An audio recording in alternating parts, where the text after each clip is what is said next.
Isa na namang napakasaya at napakagandang pagkakataon ng pinagkaloob sa atin ng ating mahal na Diyos upang tayo magkasama-sama dito sa programang ating sinusubaybayan, Oras ng Pag-aaral. Ako po si Pastor Jose Sabat Jr. ang makakasama ninyo para sa ilang minutong talakayan. At kasama rin po natin walang iba kundi ang ating mga masisigasig na tagapangasiwa ng Education Department dito po sa North Philippine Union Conference. Ng director po ay si Pastor na Nelson Castillo at kasama niya po bilang associate si Dr. Mary Jane Zabat. Atin pong kamustahin ang ating pong mga kasama. Ngayon po ay medyo natutuwa tayo na malakas pa rin ang ating pangangatawan at bagamat meron tayong ilang mga pangyayari sa ating mga guro, ay ang atin pong kaguruan ay nasa mabuting kalagayan at binabati po namin kayong lahat kasama ng inyong mga pamilya.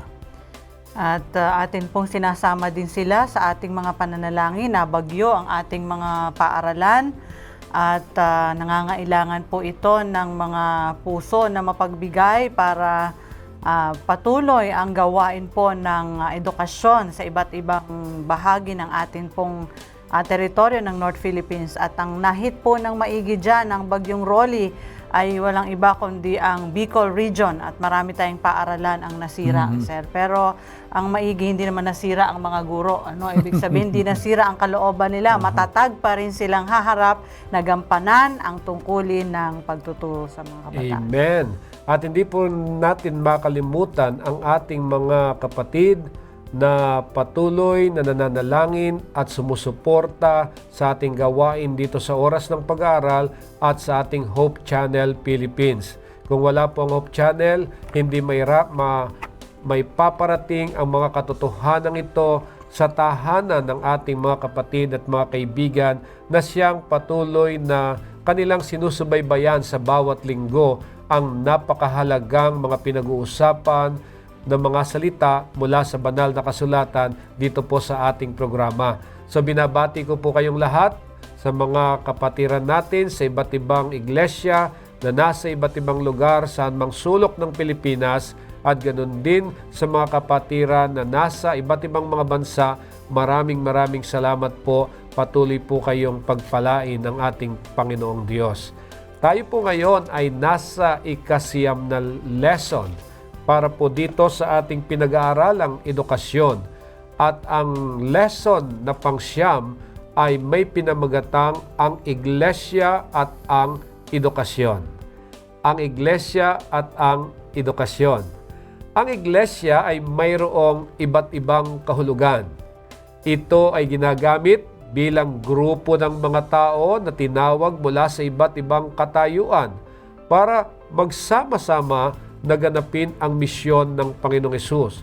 Subalit, ito din ay tinatawag na lugar kung saan nagtitipon ang mga tapat upang sumamba sa Diyos. Katulad na lamang kung minsan kapag mayroong magtatanong sa iyo, saan ang punta mo? Ang sasabihin mo ay, doon sa iglesia. Na ang tinutukoy ng iglesia, yung simbahan, yung lugar. Minsan, ang tawag naman, katulad na sinabi natin kanina, yung building, yung simbahan, ang pagkatawag sa iglesia. Gayunpaman, ito po yung lugar kung saan ginagawa ang seryosong pag-aaral ng Biblia at kung saan maaring lumago ang mga tao sa kanilang kaalaman sa Diyos at sa Kanyang kalooban. Dito po nagaganap ang mga pagtatanong na nagdadala ng mas malinaw na pagkaunawa sa Biblia at panghihikayat ng mga kaluluwa.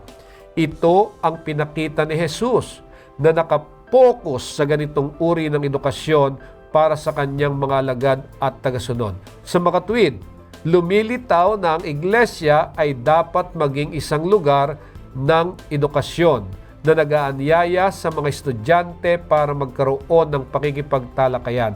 Ang tanong, paano ito magiging isang ligtas na lugar para lumago ang bawat mag-aral sa biyaya at sa pagkaunawa sa Diyos at sa Kanyang plano para sa kanilang mga buhay? At ano ang kaugnayan ng iglesia sa edukasyon? Ito po ang ating pag-uusapan sa atin pong talakayan. Subalit bago po tayo dumako dyan, atin munang hilingan si Pastor Castillo na manalangin. Amang banal na makapangyarihan ka po sa lahat, maraming salamat po sa inyong pagkatawag sa amin bilang inyong iglesia. Salamat po sapagkat sa oras na ito ay aming tatalakayin kung papaanong ang aming Panginoong Hesus at ang mga apostol ay magiging halimbawa kung paano kami matututo at isasakubuhay ang aming natutuhan na mga mabubuting gawa para ang inyong pangalan ay maitanyag sa buong sanlibutan. Salamat po sa pagsubaybay ng banal na Espiritu sa amin sa pangalan ng aming Panginoong si Jesus. Amen. Amen. Atin pong tunghayan ang atin pong susing talata na masusumpungan sa 1 Tesalonica Kapitulo 2, ang talata po ay 6 at 8. 1 Tesalonica Kapitulo 2, talatang 6 at 8. Ni nagsihanap man sa mga tao ng kapurihan, ni sa inyo sa iba man, bagaman may karapatan kaming humingi bilang mga apostol ni Kristo, kundi kami ay naging malumanay sa gitna ninyo gaya ng isang ina na nag-aaruga sa kanyang mga anak.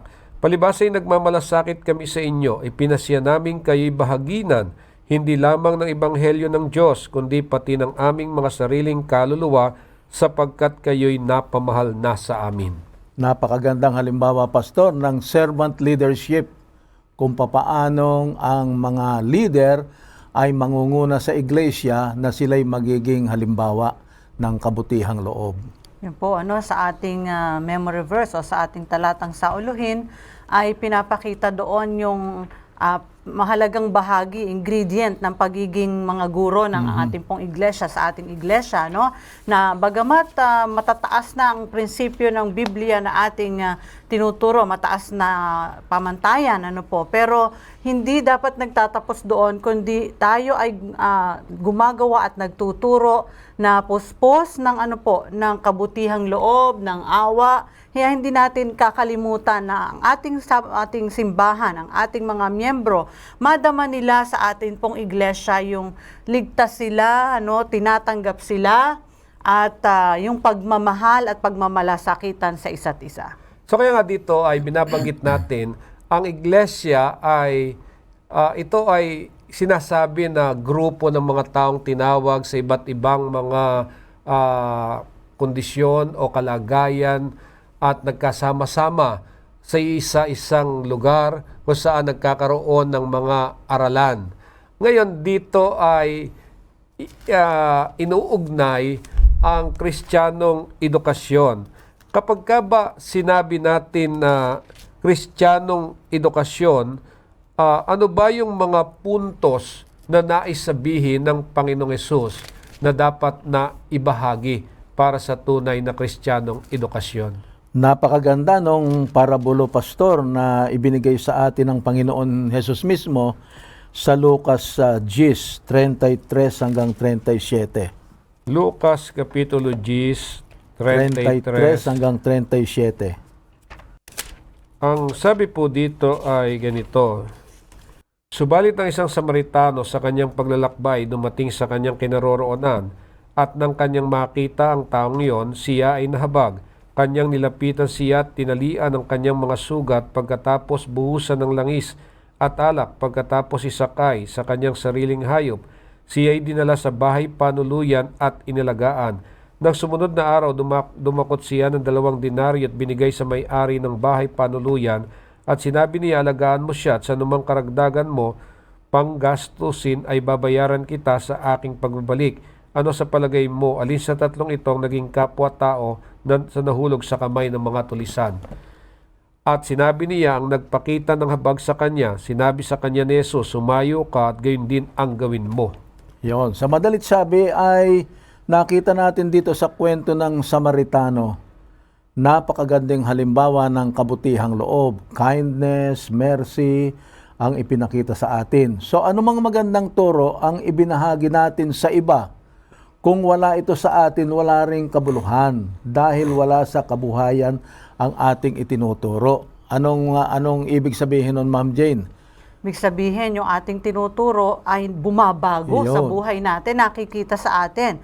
Kaya mas nagiging powerful yung salita ng Diyos kapag ito mismo ay nakaapekto sa buhay natin. Pero kung wala, ay ramdam naman din yan ang ating mga tagapakinig o yung ating mga tinuturuan na ay tinuturo niya, hindi naman niya ginagawa. Oo. So nangyayari din po ito kahit sa tahanan nga natin sasabihin ng magulang ay kumain ka ng ganito, ang magulang din naman, paano pipilitin pakainin ng gulay, ang magulang ayaw din. So parang dun sa karaniwang kwento na sabi ng nanay, pagka nandyan ang maniningil, ang sagot, wala ako. Ayan.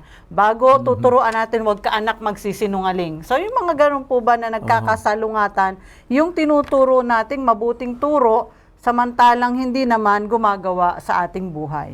Yan. So, alam nyo tayong mga Seventh-day Adventist ay pinagpala sa masaganang liwanag ng katotohanan ng doktrina. Marami tayong mga daladalang mga turo na biblical base at totoong ito ang aakay sa iyo patungo sa kabanalan.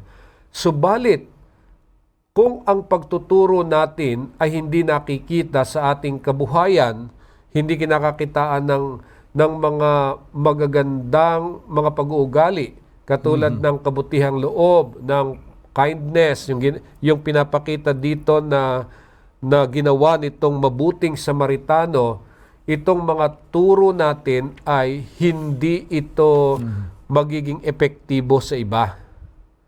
So kaya nga dito sa ating tinatalakay ay ipinapakita dito ang tunay na edukasyong Kristiyano. Kung halimbawa ang iyong pagtuturo wala doon yung pagiging Kristiyano, hindi nakikita yung pagiging Kristiyano, so hindi siya epektibo.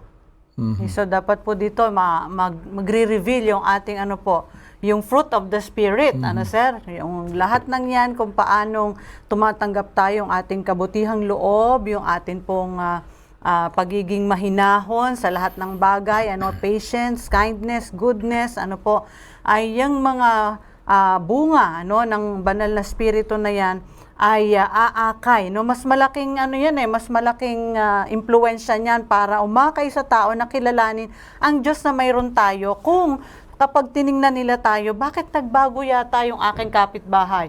Dati ay ganito yan bakit ngayon ay parang mapagtanggap na ng kapwa niya, So yun po yung minsan na nawawala sa ating mga iglesia, na kapag tayo ay nangihikayat pa, ay kapag tinanggap natin sila, talagang pinararamdam natin yung init. Pero kapag yan ay miyembro na ng iglesia, ang minsan nating nakakalimutan, papasok lang yan sa church na hindi natin naitanong, ay saan ba silang iglesia galing, yung bang pagpapadama ng pagmamahal sa kanila, pagtanggap sa kanila. At kahit ano pa man yan, kasi may tendency na titingnan natin mula ulo hanggang pa, bakit nakapantalo niyan sumisimba? So nagiging judgmental tayo. So yung mga ganun po ay hindi tayo tumitingin sa paraan ng paningin ni Jesus. Dahil si Jesus, anumang kalagayan, tinatanggap niya. So tayo rin, inaasahan niya na yung pagtanggap na yun ni Jesus, gagawin din natin sa atin po sa loob ng iglesia, sa ating paaralan, maging sa ating mga mag-aaral, anumang uri yan, yan ay tatanggapin natin anumang kalagayan nila. Kaya nga, ang iglesia ay isang lugar kung saan ay nag-aanyaya para sa bawat isa na magkatwiranan.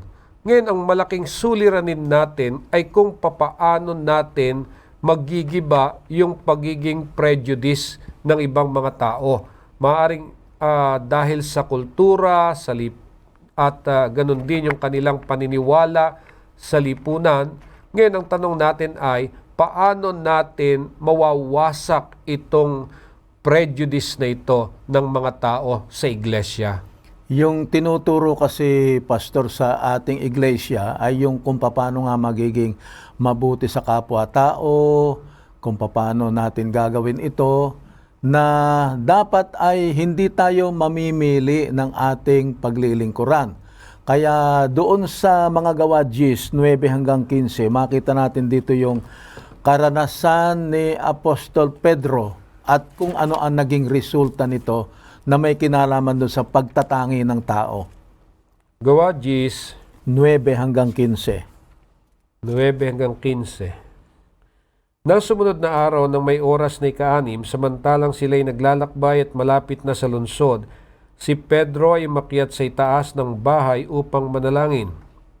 Siya'y nagutom at nagnais kumain, subalit samantalang inihahanda nila ito, nawalan siya ng malay at nakita niyang bumukas ang langit at may isang bagay na bumababa tulad ng isang malapad na kumot na binababa sa lupa sa nakabitin sa 4 na sulok. Naroon ang lahat ng uri ng mga hayop na may 4 na paa at ang mga gumagapang sa lupa at mga ibon sa himpapawid.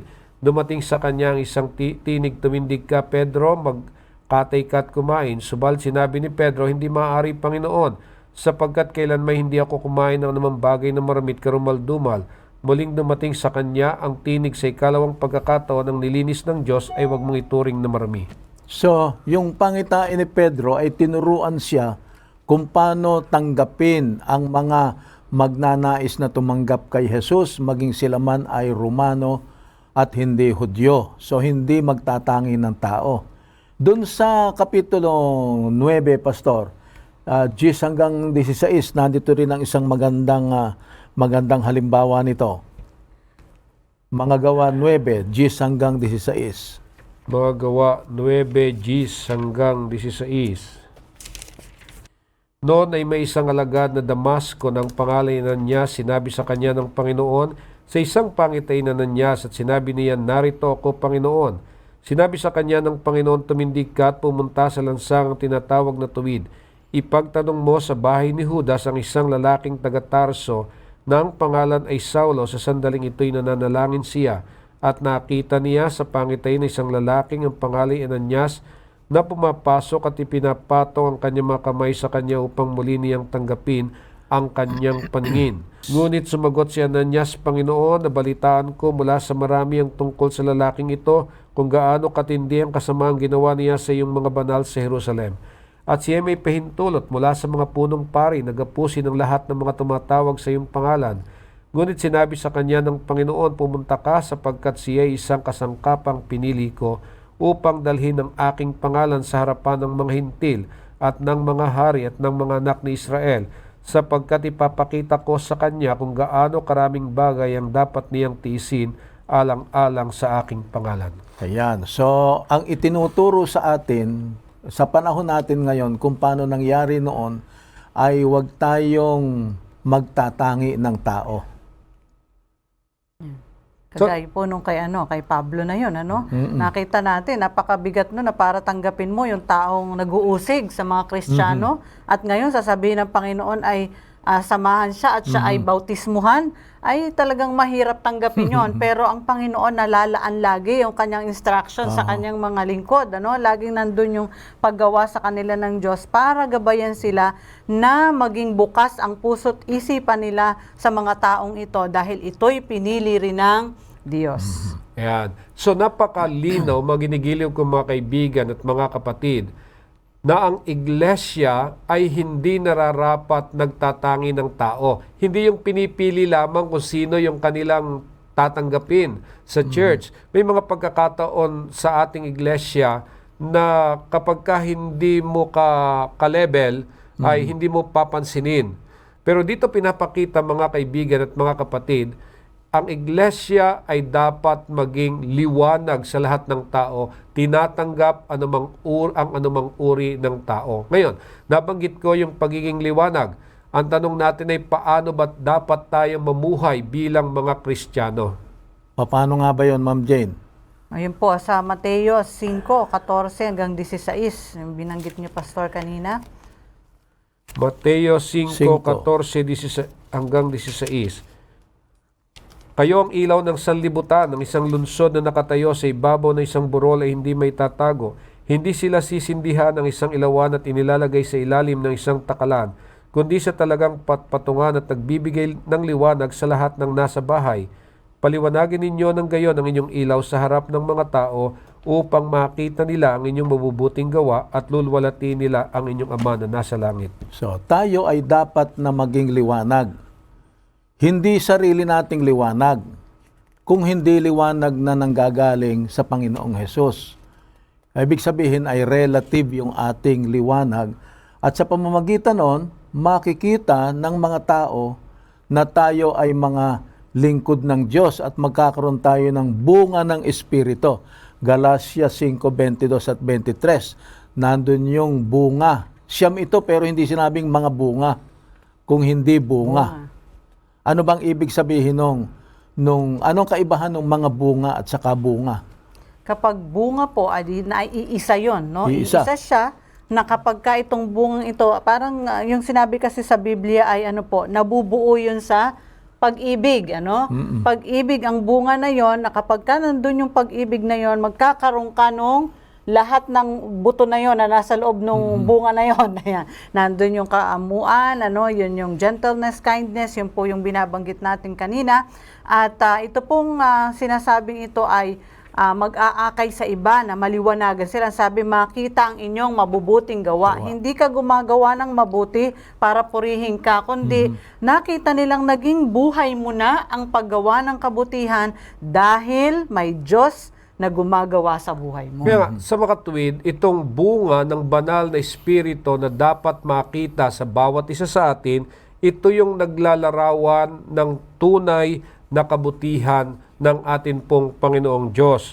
Ngayon, makikita po natin na dito nga, sinabi ng ating Panginoong Hesus na tinatawagan ang iglesia, tinatawagan tayo bilang mamuhay bilang liwanag na maging maawain sa lahat ng tao, na dito ay pinakikita pagka sinabing mamuhay bilang liwanag, maging maawain sa lahat ng tao, ang direksyon nito ay maging malinis ang ating mga puso, na maging mapagpayapa. Kaya kung ganito ang siyang susundan natin, lumalabas ang Kristiyanong edukasyon ay dapat mapalooban ng pagtuturo sa mga estudyante na maging liwanag sa sanlibutan upang makagawa sila ng mga pagpili at desisyong maghahayag ng realidad na kabutihan ng Diyos sa iba. So napakaganda noong paglalarawan nitong ating tinatalakay. Maganda rin siguro, Pastor, tingnan natin yung Beatitudes sa Matthew 5. Yung nabagong buhay dahilan sa naturuan sa iglesia na bagong buhay kay Kristo, ay meron siyang binanggit mo, yung pure in heart, merciful, peacemaker, lahat ito ay napakaganda. Kasi kapag ka nabago yung buhay mo, parang bubukal dyan yung dalisay na pag-ibig, yung paglilingkod, yung bang kahit mabigat yung sitwasyon, parang magaan mo itong dinadala. Opo, so yun yung sinasabi natin na hindi yung sarili mo kaya ka gumagawa ng mabuti, bumubukal sa puso mo. Ang nakakatuwa po, ang ating iglesia, kinukumpleto ito, meron tayong, sabi natin, yung paaralan para gawin ang pag-educate, pero nandyan din, meron tayo pong gawain ng iglesia, ang community service, na ito ang Adventist Community Service ay gumagawa din na katuwang sa pagtuturo at paggawa ng kabutihan, pag-abot sa mga tao sa kanilang mga pangangailangan, at gayon din ang ating hospital, para naman bigyan ng pansin ang mga may karamdaman, at hindi lamang sila gumaling sa karamdaman nilang pisikal, kundi sa kanilang espiritual. So ito po yung sinasabi natin na mabubuting gawa na bumubukal sa tunay na pag-ibig sa ating Panginoong Hesus. Ayan. Ngayon, tanong natin, ano ang mensahe ng Panginoong Hesus sa ating lahat bilang kanyang mga tagasunod? Yung kanyang sariling ehemplo, Pastor, tingnan natin sa Lucas 4, 18 hanggang 23. Lucas Kapitulo 4. 18 hanggang 23. Ang Espiritu ng Panginoon ay nasa akin sapagkat ako'y hinirang niya upang ipangaral ang magandang balita sa mga dukha. Ako'y sinugo niya upang ipahayag ang paglaya sa mga bihag at ang muling pagkakaroon ng paningin sa mga bulag, upang palayain ang mga naapi, upang ihayag ang taon ng biyaya mula sa Panginoon. Isinara niya ang aklat, isinauli ito sa tagapaglingkod at naupo at ang mga mata ng lahat na sa sinagoga ay nakatutok sa kanya. At sila'y nagsimulang magsabi sa kanila, ngayon naganap ang kasulatang ito sa iyong pandinig. Lahat ay nagsalita ng mabuti tungkol sa kanya at namangha sa mga mapagpalang salita na lumabas sa kanyang bibig. At sinabi nila, hindi ba ito anak ni Jose? Sinabi niya sa kanila, tiyak na sasabihin ninyo sa akin, ang kawikang ito, manggagamot, pagagalingin mo ang iyong sarili, pagalingin mo ang iyong sarili, ang anumang aming narinig na ginawa mo sa Capernaum, ay gawin mo rin sa iyong lupain. So, nandito ang halimbawa ng ating Panginoong Hesus dun sa kanyang misyon. At tayo bilang mga kamanggagawa ni Kristo ay meron tayong term na lifestyle yung lifestyle. Hindi mo na iisiping tumulong, hindi mo na iisiping maging mabuti sa iba, hindi mo na iisiping gumawa ng mga bagay na makakatulong sa iba. Lifestyle mo na yon dahil ang modelo mo ang Panginoong Hesus. Yan, yung pong natuto ka mula sa Kanya, lumakad ka, kagaya ng mga disipulo, natuto sa Kanya, lumakad kasama niya, yung training na nangyari, at naging kabahagi ng buhay niya. Ito'y habang buhay, na tipan sa Panginoon.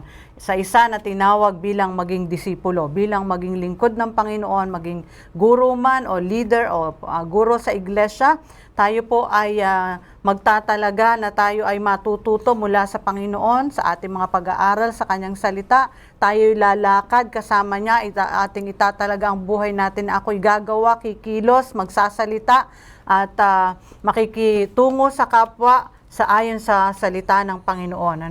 At ito ay nadadala natin sa paraang ito yung misyon ni Kristo, kung ano yung paraan niya sa pagtuturo, ano yung misyon niya sa pagtuturo, yun din ang ating dinadala kung tayo natututo sa Kanya. Kasi naniniwala tayo kung ano ang misyon ng Panginoong Hesus dito sa lupa, yun din ang misyon ng iglesia. Kaya nga dito sa ating binasa, ang misyon ay ipahayag ang mabuting balita.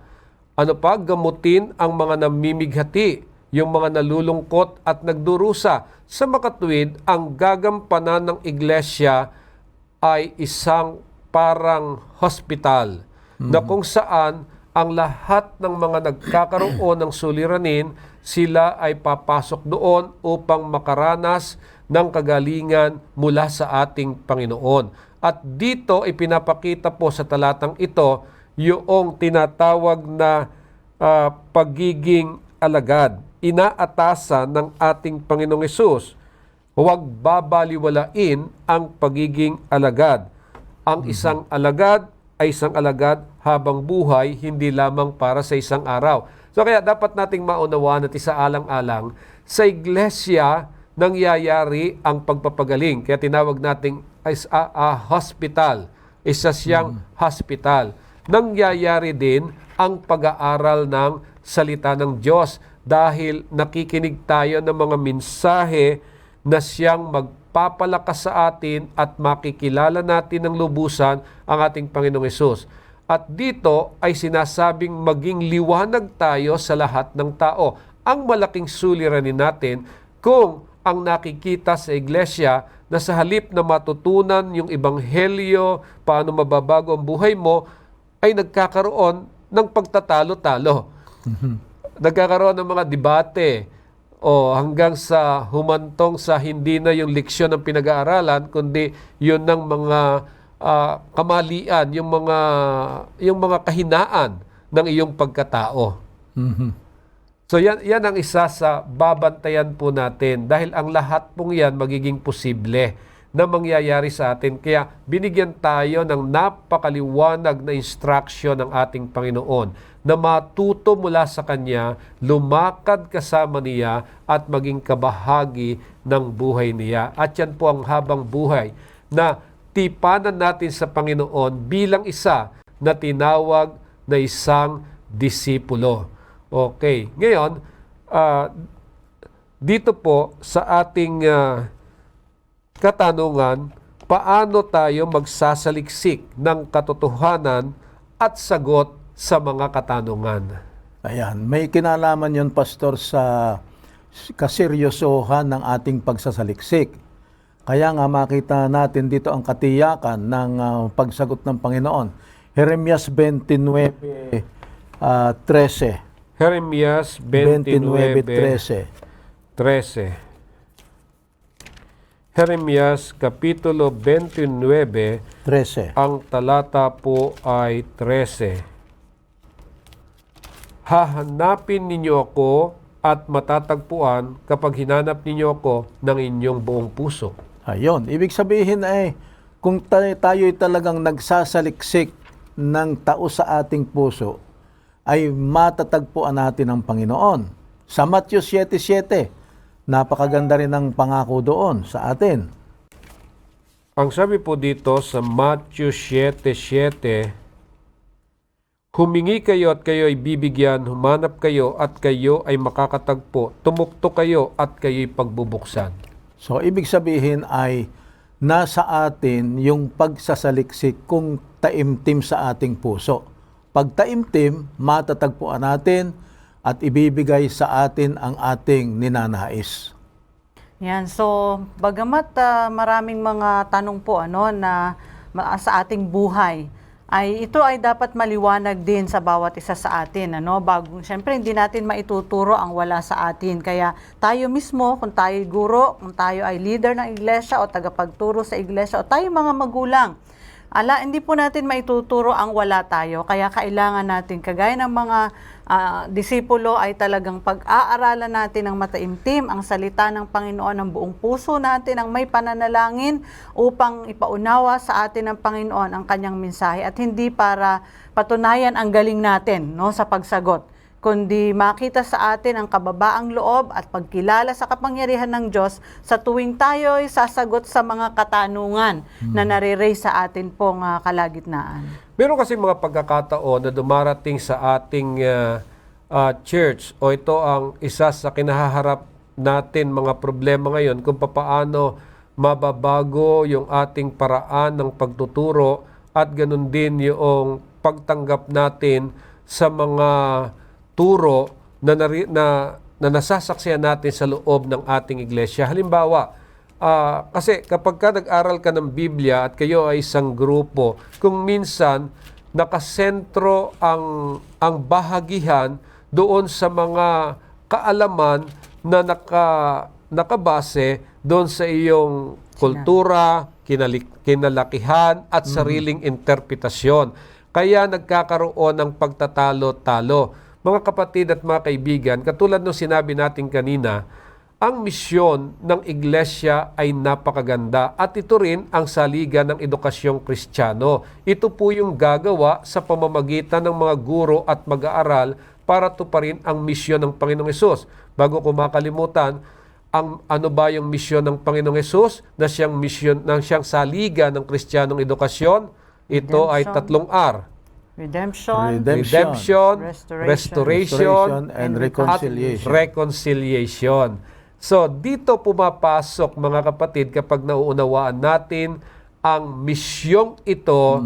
So, nangangahulugan, ito yung dapat maging sentro ng ating pag-uusap sa loob ng iglesia at pag-aaral. Kasi kapag ang misyon, kahit naunawaan mo ang misyon, kung wala kang malalim na theology tungkol doon sa misyon, ay hindi magiging matibay ang pagganap mo sa misyon. Ay kasi nga ngayon wala naman na tayong face-to-face na kasama si Kristo. Kung paano natin maunawaan ang banal na kasulatan ay yung kanyang ibinigay na pangako na ang banal na Espiritu magpapaunawa sa atin. Sa ating pagsasaliksik ay makikita natin doon kung paano tayo tuturuan para maging liwanag at maging anak ng Diyos. Maganda tuloy itong aking nakuhang parang insight sa ating talakayan ngayon na kapag ka pala kayo ay nagkakaroon ng pag-aaral at hindi ninyo malaman kung alin ang iyong tatanggaping turo. Halimbawa, may iba kayong tinuturo iba yung paliwanag nyo, iba rin yung paliwanag ko, hindi magkasundo, hindi pala dapat dalhin sa debate, kundi dapat dalhin sa pananalangin. Hilingin ang banal na espiritu na bigyan tayo ng liwanag. Kaya ano sabing ganun ano daw, kumatok, di ba? Kay pagbubuksan, Ika'y hanapin pagbubuksan mo at humingi ka ng karunungan sa Bibigyan. Panginoon at masusumpungan mo ang sagot. Ngayon ito susunod nating katanungan ay napakaganda. Bakit kailangan gumanap ng pangunahing papel ang kasulatan sa pagsagot ng malalaking tanong sa buhay? Nandito kasi, Pastor, sa banal na kasulatan ang lahat Opo. na mauunawaan natin ito pag nandoon ang banal na espiritu. So sa pag-aaral ng Biblia, kinakailangan palagi ang pananalangin na paggabay ng banal na espiritong maunawaan natin kung paano tayo mag-iisip, lalakad at gagawang tulad ni Kristo. Yun po, wag natin kalimutan, na wala na. Yung sinabi ni Sir Castillo kanina, uulitin natin, hindi natin kasama si Jesus na kagaya ni Adan at ni Eva. So walang face-to-face na na teaching tayong natatanggap, pero ibinigay niya ang kasulatan. Ang kailangan na lang natin ay karunungang nagmumula sa kanya sa pamamagitan ng banal na espiritu. So ang Biblia po ang pinakaligtas na manual. Hindi kung ano-anong aklat. Kasi minsan kapag gumagawa tayo ng ituturo natin, sir, sa ating mga iglesia, nagre-research tayo dun sa mga nasa Google, nasa sa ating internet. Pero ang panganib po doon ay ibang kaisipan ang ating nailalagay. Kaya ang safe natin na magiging batayan walang iba kundi ang Biblia. Nandyan na ang lahat ng kaalaman. Kailangan na lamang ng tulong ng banal na espiritu at sa pamamagitan nito mauunawaan natin, maipapaunawa din natin sa iba at patuloy tayo magpapasailalim sa kapangyarihan ng Diyos habang tayo nagtuturo dahil baka yung karunungan din natin ang mailagay, hindi ang karunungan ng Panginoon. Yun po yung panganib sa lahat ng pagtuturong ginagawa po natin. Doon lalabas kung malalim na nakikilala mo si Jesus at may matatag kang relasyon sa Kanya. Sa mga tuwid, napakahalagang gamitin ang Biblia para sagutin ang pinakadakilang tanong sa ating buhay.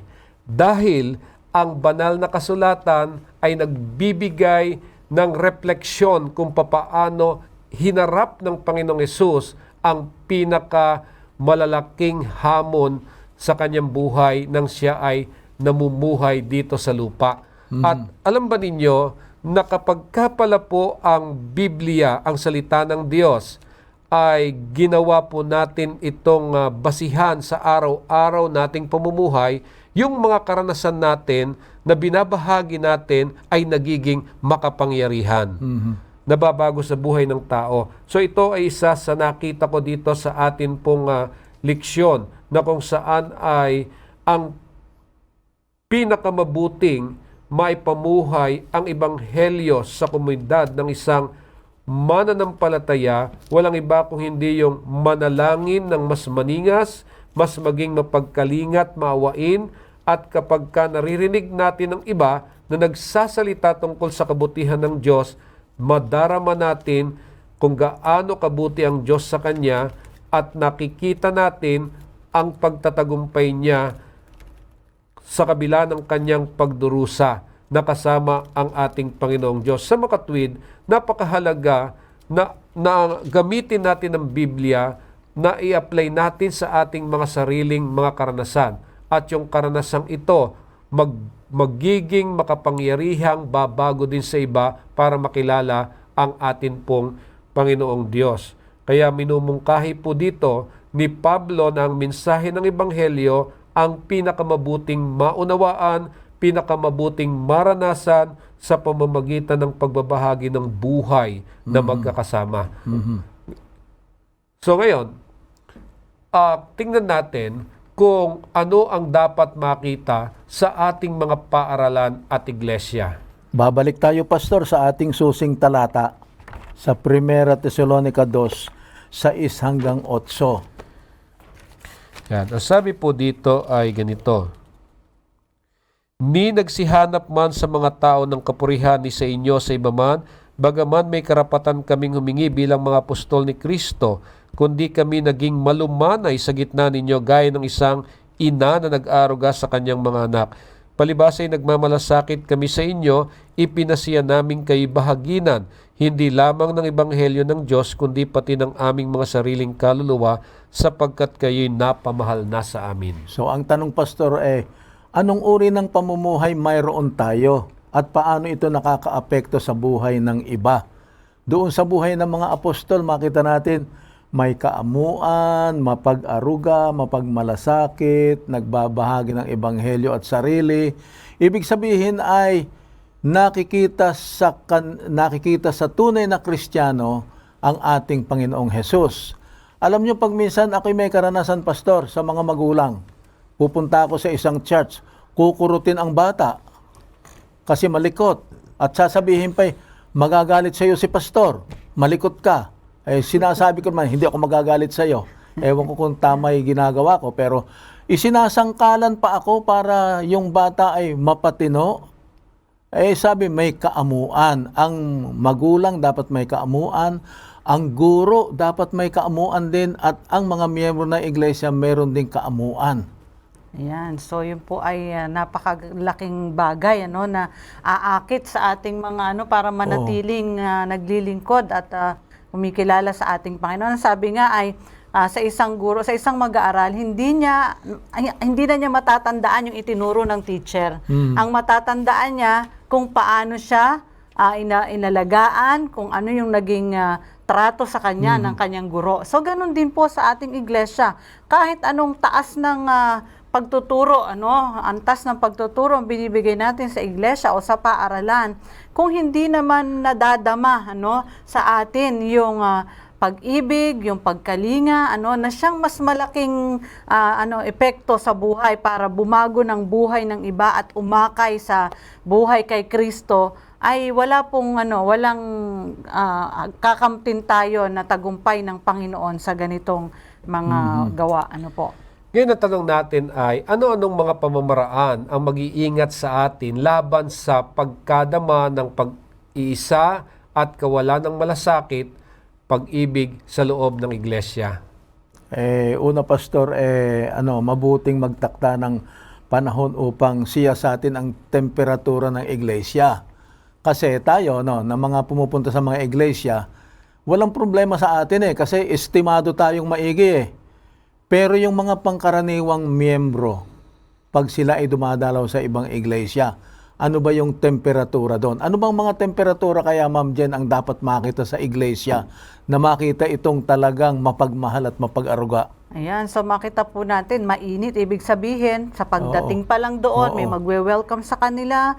At hindi man sa kamayan, kundi yung madama nila na may aalalay kung saan sila pwedeng maupo. At kung matapos na ang pagsamba, kung panahon na ng pag-aaral ng pagsamba sa Sabbath School lesson, ay merong itatakda na grupo para alalay sa kanila. Ganon din sa pagkatapos ng pagsamba, kung sino ang mag-aasikaso sa kanila. Na kaya maganda na sa ating mga iglesia, meron tayo pong mga naka-assign sa pagsabado na potluck, para dun sa mga bisita natin, para madama nila na tumatanggap tayo ng may pag-ibig sa bawat isa na pumupunta sa Panginoon, sa pamamagitan ng ating church. So dito po ay makita natin na yung samahan sa iglesia ay nagiging magandang pagkakataon, yung paraan ng iglesia at yung pag-uugali ng mga miyembro dito, ito'y napakagandang pagkakataon para po maipakita natin ang tunay na edukasyon na nangyayari sa iglesia, kung paano natuturuan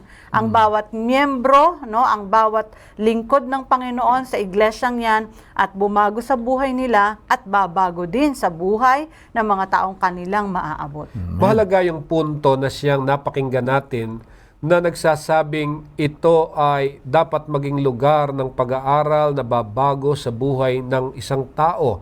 Kanina, sinasabi natin ang iglesia ay dapat maging isang hospital na siyang lugar kung saan ang lahat ng may karamdaman sa espiritu ay paroroon upang makamtan nila ang kagalingan mula sa dakilang manggagamot, ang ating Panginoong Hesus. Ngayon lumalabas naman ang iglesia ay nararapat maging isang universidad para patuloy na dooy ituro kung ano ang mga pamamaraan na dapat gawin na babago sa buhay ng isang tao at paano siya gagamitin sa pagmimisyon sa misyon ng Panginoong Hesus. Napakaganda nitong ating pinag-aaralan dito, mga kapatid. At dito sa iglesyang ito, dito natin sinasagawa na ang lahat ng mga tao ay dapat maging welcome. Dahil itinalaga ng Diyos ang iglesyang ito para sa paglilingkod. Ngayon, ang huling tanong natin ay ano-ano ang mga bagay na dapat na isaalang-alang sa iglesia na may kaugnayan sa edukasyon. Atin pong yung pagpili, yung ating paglalagay ng ating pong mga guro, leader sa ating iglesia ay napakahalaga na hindi tayo basta-basta. Kung minsan kasi ang nangyayari sa atin ay bagong na-convert pa lang ay gagawin nating pinuno ng iglesia na kailangan ay may malalim sila ng pagkaunawa ng paniniwala kay Jesus bago sila makapagturo.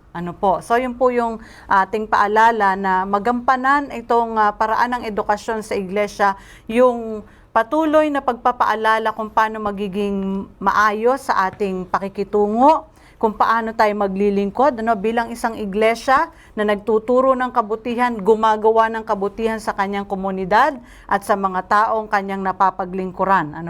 So yun yung ilan sa mga pupwedeng magawa natin bilang isang iglesia na tayo ay makapagpatuloy ng edukasyon mula sa pagtuturo sa kasulatan, sa tulong ng banal na spirito, mga pananalangin natin ng sama-sama, ay gagawa naman tayong sama-sama para maabot ang iba at magdala ng mabuting balita, hindi lamang sa pananalita, kundi sa ating gawa. Amen. Sir, kayo po, bakit ba ang church ay mayroong church school? Kasi church is school.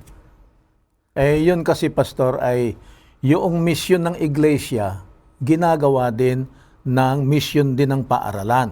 Kaya tayo, mapili din tayo sa mga guro. Ibig sabihin ay tinitingnan natin kung ang gurong kinukuha natin ay spiritually matured. Tinitingnan natin yan. So, hindi lamang, hindi lang intelligent quotient ang tinitingnan natin, kundi emotional quotients, lahat ng bagay na ito na para yung guro natin ay talagang natuto sa Panginoong Hesus at meron siyang tamang turo na ibibigay sa mga estudyante. Ayan. So, praise the Lord. Mga kapatid at mga kaibigan, napakaganda nitong ating pinag-aralan sapagkat nakikita natin sa unang bahagi pa lang ay pinakikita sa atin ang iglesia ay natasa ng Diyos na maging liwanag sa sanlibutan. Hindi lamang liwanag sa tahanan natin, kundi sa ating buong komunidad. Alam ba ninyo na kapag sumisimba tayo sa isang church, ano ang unang bagay na pinapansin natin?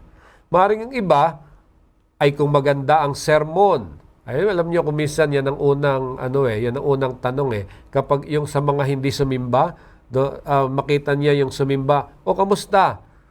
"Ay, mabuti." "Sino nagsermon? Maganda ba?" O kung ano ang lasa ng mga handa sa potluck. O yung mga kadalasan na pinapansin natin. Subalit, para sa marami, ang napapansin walang iba kundi ang temperatura ng iglesia. Ito ba isang malamig na church o ang mga tao ba'y palakaibiganin? Ito yung hindi kaagad nakikita pero nararamdaman. Ito ang nakalilitong bahagi. Kung ito ang iyong iglesia, maaaring masaya ka dahil makakasama mo ang iyong mga kaibigan at habang masaya kayong nag-aaral ng salita ng Diyos at nagtatawanan, mainit ang simbahan, hindi po ba? Para sa akin, talagang mainit. Ngunit kamusta para sa bisita o sa nag-iisa na tagalabas na nakatingin sa lahat? Ang iglesia ay tinawag na isang ospital para sa mga may sakit sa espiritu. Ito ay isang mas karaniwang talinhaga kaysa isa na tinawag itong bilang isang pamantasan para sa mga nawawala sa kamangmangan at kadiliman sa espiritu. Isang universidad kung saan tayong lahat ay tinawag upang magpatala para sa tirahan ng isang panghabang buhay na scholarship, na dito'y mag-aaral upang matuto mula kay Jesus ng Nazareth, ang ating master teacher.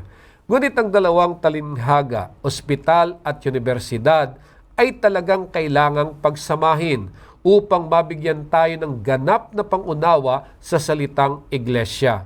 Ito ay ang ating espiritual na paggaling ay dapat na sinasamahan ng isang Kristiyanong edukasyon na nagsasanay sa atin na maging mga alagad. Maaring ito ay nalilimutan lamang. Ang iglesia ay hindi lugar para sa pagsasama-sama ng iilan lamang. Opo, bagamat ito'y lugar para sa pag-aaral ng Biblia, pero hindi ito ang lugar para sa maliit na debate tungkol sa doktrina o pakikipagtalo sa ibang paniniwala. Ito ay isang lugar ng pagsamba, ng pakikinig at pagtanggap ng ebanghelyo, pag-aaral ng banal na kasulatan, panghihikayat at pagsasama-sama bilang pamilya ng Diyos, regardless kung saan man o anuman ang pinanggalingan ng bawat isa. Ito po'y lugar na nasusumpungan ang mga pastor, guro at mga kaanib na puspos ng kabaitan, pagmamahal at espiritu. Sila'y sama-samang nagtuturo ng ebanghelyo, umaakay sa mga nawawala ng pag-asa at nagbibigay liwanag sa komunidad na nababalot ng kadiliman dahil sa kasalanan. Sa mga prinsipyong ito na hindi pa naipatutupad ng iglesia, lalong nararapat nating maunawaan kung ano ang iglesia at ang kahalagahan ng edukasyon. Ang dalangin po namin, sanay ang bawat isa sa atin ay nasusumpungan sa loob ng iglesia kasama ng iba pang mga mag-aaral ng ating guro, walang iba kundi ang Panginoong Hesus, na nagtuturo tungkol sa kanyang kaharian.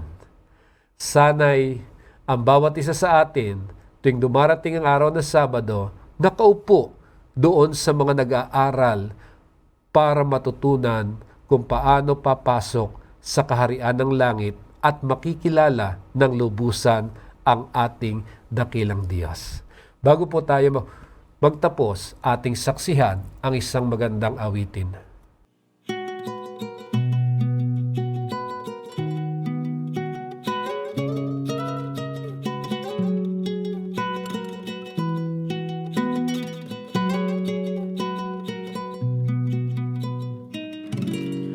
Liwanag mo ang aking tanglaw sa aking paglalakbay. Kamay mo'y laging nag-aalalay sa araw-araw ng aking buhay. Panginoon, yakapin mo nang wag nang malayo. Panginoon, yakapin mo upang sa langit magtungo. Panginoon, yakapin mo nang wag nang malayo. Panginoon, yakapin mo ako.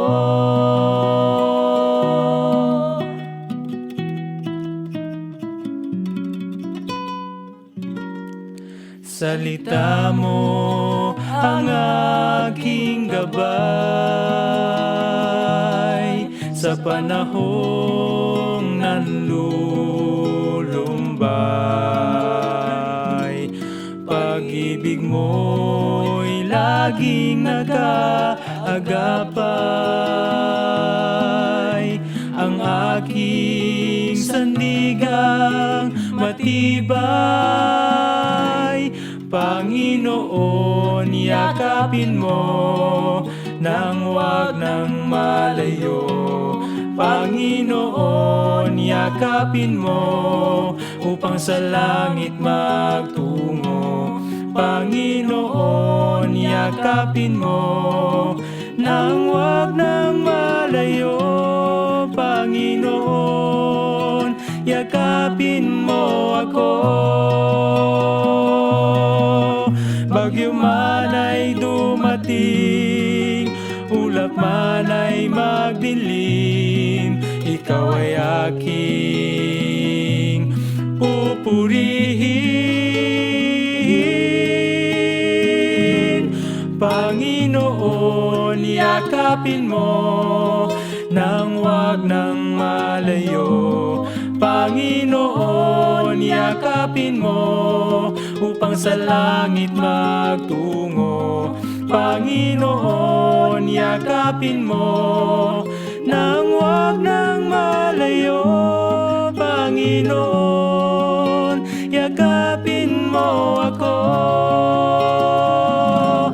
Panginoon, yakapin mo nang wag nang malayo.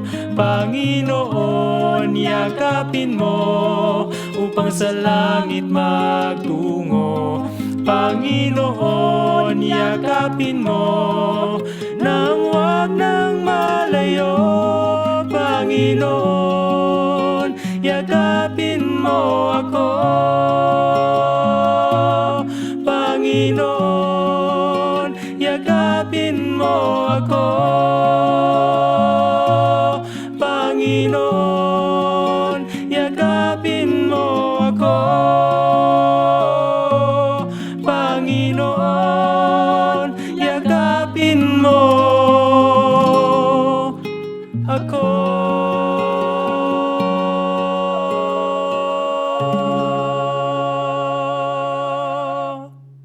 Tayo po'y manalangin. Dakila po naming Diyos, marami pong salamat. Itunuro niyo sa amin ang layunin kung bakit merong iglesia at kung bakit dapat iangkop ang Kristiyanong edukasyon, sapagkat ito ang siyang aakay sa amin sa makatuwirang buhay. Sana'y mapanghawakan namin ang magagandang prinsipyong natutunan namin. Amin itong maibahagi din sa iba at kapwa ang lahat ng mga iglesia na inyong tinalaga sa sanlibutan ay maging liwanag sa buong sanlibutan. Pagpalain ninyo ang bawat kasama namin sa pag-aaral na ito at tanggapin niyo po ang aming pagtatalaga at maranasan ng bawat isa ang inyong basbas. Ito po ang aming hiling sa pangalan ni Jesus. Amen. Amen. Muli po mga ginigiliw, maraming salamat sa inyong pakikisama sa ating naging talakayan. Sana po sa susunod na serye, makasama namin kayong muli. Ako po si Pastor Jose Sabat Jr. at kasama po natin si Pastor Nelson Castillo at si Dr. Mary J. Sabat na nagsasabing sumagana nawa ang inyong pamumuhay.